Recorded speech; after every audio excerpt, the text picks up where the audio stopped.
है कि जब हम अपने नकल्स को यहाँ से क्रैक करते हैं तो जो साउंड हमें आती है वो बेसिकली इसलिए सुनाई देती है क्योंकि यहाँ पे नाइट्रोजन बबल्स जो है वो एक्यूमुलेट हो जाते हैं, जमा हो जाते हैं। ठीक है,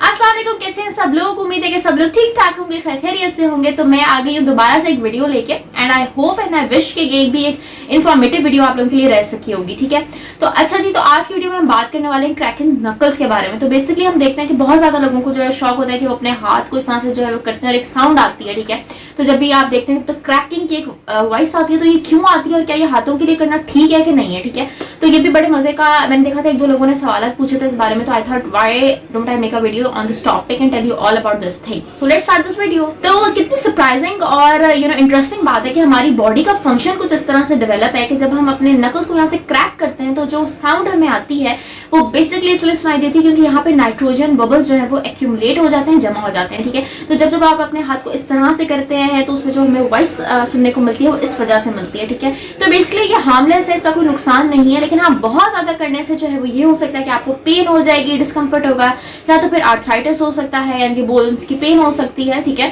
तो इसलिए बेहतर है कि इतना ज्यादा इसको ना किया जाए, लेकिन अदरवाइज बहुत से लोगों का जो है वो समटाइम्स हम देखते हैं कि ज्यादा बार बार जितनी दफा भी करते हैं उनकी साउंड सुनाई देती है और बहुत से लोगों की जो है इतनी साउंड नहीं सुनाई देती।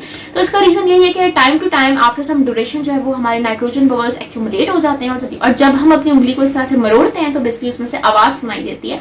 तो ये ऐसी कोई कॉम्प्लिकेशन की बात नहीं है, परेशानी की बात नहीं है। हमारी अपनी बॉडी में बहुत से केमिकल्स मौजूद हैं, हार्मोन्स मौजूद हैं, प्रोसेसेस हो रहे हैं डिफरेंट काइंड्स ऑफ, तो ये उसी का पार्ट है। बेसिकली नाइट्रोजन बबल्स एक्यूमुलेट हो जाते हैं, जमा हो जाते हैं और उसकी वजह से ये आवाज जो है वो सुनाई देती है। लेकिन अगर इस तरह करने से आपको बहुत ज्यादा दर्द महसूस हो, ठीक है, और अगर आपको लगे कि कोई पेन है, डिस्कम्फर्ट आपका ज्यादा हो रहा है, तो फिर ये एक इंडिकेशन है, एक फर्स्ट इंडिकेशन चांस हमें ये बताती है चीज के आर्थराइटिस का इशू आपको हो सकता है, आपको बोन्स का कोई इशू हो सकता है, या अगर आपको कोई सर्जरी रिलेटेड आपको इशू हो सकता है। ठीक है, तो इन केस इस कंडीशन में रिक्वायर्ड है कि आप डॉक्टर के पास जाएं, हॉस्पिटल जाएं, अपना ट्रीटमेंट, अपना चेकअप करवाएं। But otherwise if you are doing it randomly occasionally, there इसका कोई भी ऐसा नुकसान नहीं है। ये सिर्फ एक हमारा बॉडी प्रोसेस है, उसी की वजह से ये एक आवाज जो है वो सुनाई देती है हमें। तो आज की वीडियो बड़ी छोटी सी थी और छोटे से टॉपिक पे हमने बात की, तो मैंने ये कमेंट पे इसलिए पढ़ा, तो आई थॉट मैं भी इसके बारे में थोड़ा सा आप लोगों के साथ शेयर कर लूं। उम्मीद करती हूँ कि आज की वीडियो देख के आप लोगों को मजा आया होगा और थोड़ी सी इंटरेस्टिंग रह सकी होगी। तो अगर कोई भी सवाल है तो मुझसे जरूर पूछे, मैं कोशिश करूंगी कि उसका पूरा जवाब दे सकूं। और इसके साथ ही अगली वीडियो में मुलाकात होगी। अल्लाह हाफिज। अगर वीडियो अच्छी लगी है तो इसको लाइक ही कर दो, मेरे चैनल को सब्सक्राइब भी कर दो, और हाँ, जाते जाते घंटी भी बजा देना।